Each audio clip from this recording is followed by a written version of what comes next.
certo? Estou parecendo um Lucas Neto quando ele diz: olá, galerinha do YouTube, tudo bom com vocês? Brincadeiras à parte, vamos lá. Olha só, abra o livro de vocês aí na página 75, certo? A gente vai retomar o que a gente parou a semana passada, quando a gente falou lá dos termos essenciais da oração. Primeiro de tudo, quero que vocês gritem aí bem alto para eu escutar daqui. Quais são os termos essenciais da oração? Já estou escutando a vibração e vocês estão me dizendo que é sujeito, certo? E o predicado. Menino, como esse 7º ano está aplicado, é o futuro do Brasil, bebê. Olha só, quem é o sujeito da oração? O sujeito da oração é aquele que pratica ou recebe a ação, certo? E o predicado é aquilo que o sujeito fez ou que o sujeito sofreu, ok? Que temos também aí. Pra gente descobriu lá que o sujeito concorda com outra coisa que também tem na oração, que é o verbo. Eita, não, ele está se confundindo já tudo, porque tu disse que tem oração verbal, tá? E tem oração não verbal. Mas isso é um assunto que a gente vai ver lá pra frente. No entanto, as nossas orações de agora, todas vão ter verbo. Para concordar com quem? Com o sujeito. Ok, precisa comprar um novo piloto vermelho. Por aí, se precisa que o coronavírus acabe, né? Então, vamos lá. O que é que acontece?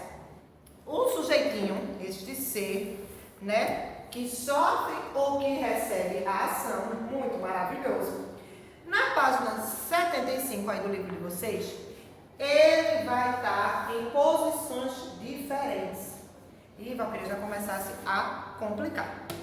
Na ordem direta das coisas, vamos lá, ordem direta.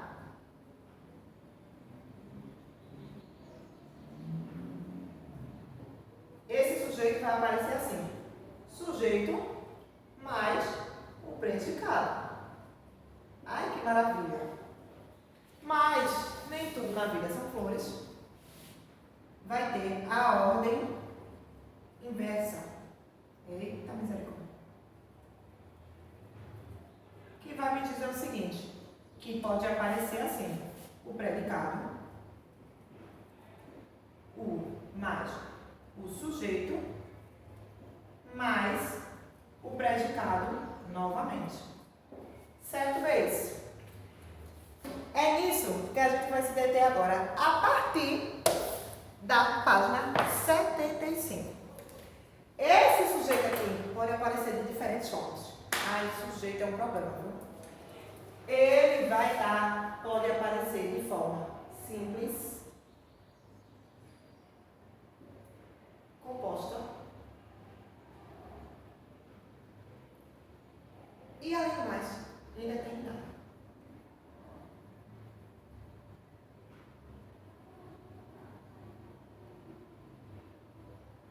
Ok, nós vamos ver, não nesse vídeo de hoje, ou talvez nesse vídeo de hoje, cada uma dessas denominações perfeitas do sujeito, ok? Vamos lá, diz aí, você notou que o verbo faz parte do predicado, a gente viu isso semana passada, e que o sujeito aparece antes dele, certo? Geralmente, essa ordem dos elementos essenciais é a ordem comum nas orações. Todavia, também é possível que o predicado venha antes do sujeito ou que o sujeito venha intercalado entre o predicado. Ordem direta, ordem inversa. Beleza? Se eu botar uma prova, não vai ter prova presencial. Nem sei como eu vou fazer essa prova ainda. Me digam aí, termos essenciais das orações. 7º ano evitar. Sujeito e predicado. Ordem direta, me explique como acontece. Sujeito e predicado. Ordem inversa, predicado, sujeito, predicado. Vamos ver? Com fé em Deus, tudo isso vai passar. Diz assim: é por essa razão que, para identificar o sujeito, primeiro devemos encontrar o verbo da oração, para depois fazermos perguntas. O que ou quem antes dele. O que serve? A toalha. O que quebrou? Uma ponta da luva. O que abre? O pano. Quem organizava? A professora. Lembrando que todas essas frases fazem referência ao texto da peça infantil, tá? Quando a oração é formada por sujeito e predicado, dizemos que está na ordem direta. Quando a oração é formada por predicado, sujeito, predicado, dizemos que ela está na ordem inversa. Aí agora a gente vai aprofundar os tipos de sujeito, tá? O sujeito das orações pode ser determinado ou indeterminado. E ainda orações formadas sem sujeitos. O sujeito determinado é aquele que pode ser identificado com precisão na base, no verbo. Eles esperavam a deixa. Quem são eles? Os coelhinhos estavam em seus lugares. Quem esperavam? Eles. Quem estavam? Os coelhinhos. São os sujeitos determinados dessas orações. O lixo enfeia a rua. A professora explica o conteúdo. Quem enfeia? O lixo. Quem explica? A professora. Passando para a página 76. O núcleo do sujeito. Algumas vezes o sujeito pode ser formado por mais de uma palavra. Quando isso acontecer, haverá uma palavra mais importante que é chamada de núcleo do sujeito. É sempre ao núcleo que o verbo se refere. Se o sujeito for formado por uma só palavra, o núcleo será ela mesma. Eles esperavam a deixa. Então, eles é o núcleo dessa frase, tá? O núcleo do sujeito. Os coelhinhos estavam em seus lugares. Então, o núcleo do sujeito aí é coelhinhos. Certo? Segundo ano.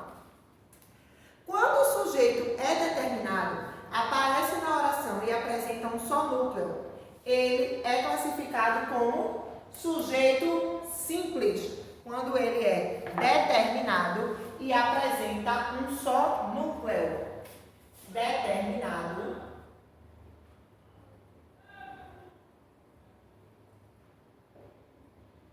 Apresenta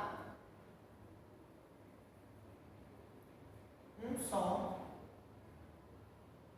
núcleo. Ok, vê isso? O sujeito também pode apresentar mais de um núcleo. Observe, os piratas e os anões foram para os bastidores. Quem são os núcleos do sujeito aí? Piratas e anões. As árvores, as fadinhas e as borboletas se preparam. As árvores, fadinhas e borboletas são núcleo. Tá? Na primeira, piratas e anões são núcleos. Na segunda, árvore, fadinhas e borboletas. Quem foram? Os piratas e os anões. Quem se preparavam? As árvores, as fadinhas e as borboletas. Quando o sujeito é determinado, aparece na oração e apresenta mais de um núcleo. Ele é classificado como sujeito composto, tá? Então, o sujeito composto é quem? Só para contar para vocês, eu tenho uma dúvida que me atrapalhou, que ele entrou aqui. Determinado.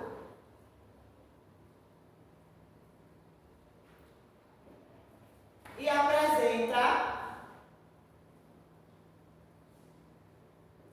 dois núcleos.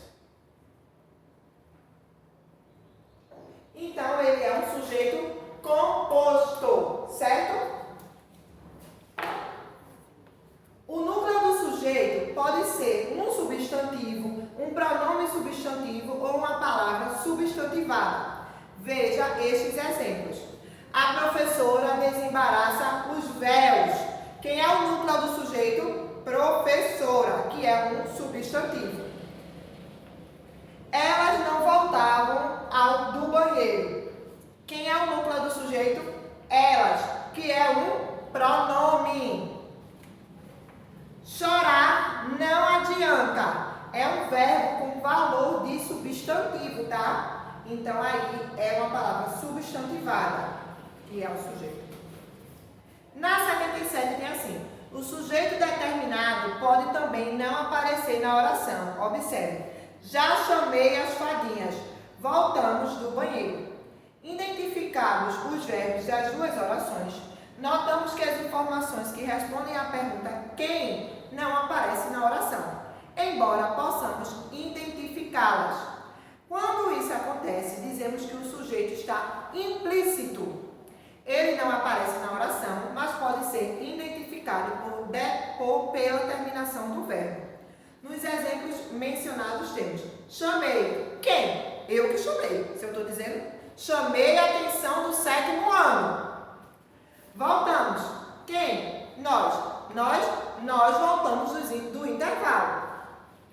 Quando o sujeito é determinado, mas não aparece na oração, ele é chamado de sujeito implícito, certo, gente? A oração com sujeito implícito será formada apenas pelo predicado. Vou chamar as fadinhas, voltamos do banheiro. O sujeito implícito também pode acontecer quando, em um período composto, o sujeito já tenha aparecido na oração anterior. Observe. As borboletas fazem pose, esvoaçam os próprios véus, não ligam para o mundo, tá?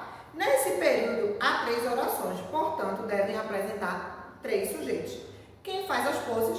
As borboletas, que é um sujeito simples, expresso na oração. Quem esvoaça os próprios véus? As borboletas, porém é um sujeito implícito, certo? Não expresso na oração, mas identificado, pois apareceu na oração anterior, quando eles dizem lá, as borboletas fazem pose. Quem não liga para o mundo? As borboletas também. É um sujeito implícito, não expresso na oração, mas identificado porque apareceu novamente naquela outra frase lá. As borboletas fazem pose. O sujeito determinado pode ser, então, simples, composto ou implícito. Vamos conhecer agora o sujeito indeterminado. Dentro desses daí, eu ia deixar o implícito lá para frente, mas o livro já trouxe, então vamos botar aqui que ainda tem o implícito. Tá? Todos eles são sujeitos determinados, tá, pessoal?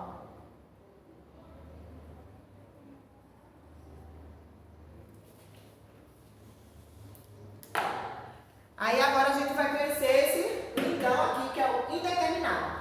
Para tanto, releia esse trecho da crônica Peça Infantil. Desastre, quebrou uma ponta da lua. Como é que você conseguiu fazer isso? Perguntou a professora, sorrindo, sentindo que o seu sorriso deve parecer demente. Foi ela, a acusada é uma camponesa que gosta de distribuir tábuas entre os seus inferiores. Na página 78 tem assim: nesse caso, a aluna entrega a colega, identificando-a como autora do desastre, que foi quebrar a ponta da lua. Agora imagine que por medo de acusar a colega, ou por não saber quem realmente quebrou a ponta da estrela, ela dissesse à professora: quebraram a ponta da estrela. Seria só um predicado. Tem quem é o sujeito? Note que em um enunciado construído dessa forma, não conseguimos saber quem é o autor da ação, isto é, sintaticamente, não conhecemos o sujeito desta oração. Quando isso acontecer, o sujeito é indeterminado, ok? Observe que a oração com sujeito indeterminado também será formada apenas pelo predicado. Parece vocês quando estão conversando, que a gente diz: cala a boca, Florinho. Só tem eu conversando. Então, sempre são sujeitos indeterminados que fazem um barulho infernal nessa sala. Quando não conhecemos ou quando não queremos identificar claramente a quem o verbo da oração se refere, temos sujeito indeterminado, certo? Existem 2 maneiras de indeterminar o sujeito. Uma delas é colocar o verbo na terceira pessoa do plural, como no exemplo, e a outra a gente aprenderá lá no 8º ano, se assim quiser, se assim Deus quiser, viu, minha gente? Atenção! Não confundir o sujeito indeterminado com o sujeito implícito, que também pode aparecer na terceira pessoa do plural, como foi no caso das borboletas, certo? Os verbos estão e fazem apresentam sujeito simples determinado. As borboletas, os verbos esvoaçam e ligam, embora estejam na terceira pessoa do plural, apresentam um sujeito implícito, não expresso na oração, mas determinado pelo contexto, as borboletas. Associe os tipos de sujeitos aos exemplos adequados. Vou fazer com vocês aí a 78. Deixa eu botar aqui 78 para vocês saberem, tá?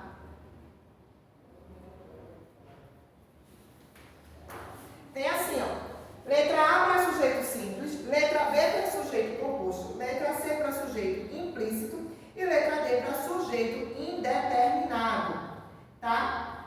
Tem assim no primeiro quadrinho. Já memorizei minha fala. Quando eu digo já memorizei minha fala, eu estou sendo um sujeito implícito, certo? Então aqui a gente coloca letra C. Pararam a peça. Quem parou a peça? Não consigo determinar quem é o sujeito, então é indeterminado. Letra D. Você vai ser o pão. É um sujeito que só tem um núcleo e está determinado. É um sujeito simples. Letra A. O pai e a mãe de Calvin não viram a peça. É um sujeito determinado que apresenta dois núcleos. Então, letra B. Certo, gente? Espero que tenham conseguido compreender, tá? Essa questão do sujeito. Vou deixar para os meus maravilhosos alunos responder a 79 e a 80. A 80, lembrando que eu quero até a letra H, tá? Para casa. Olha que lindo, para casa, como vocês estivessem aqui. Páginas 79 e 80 até a letra H.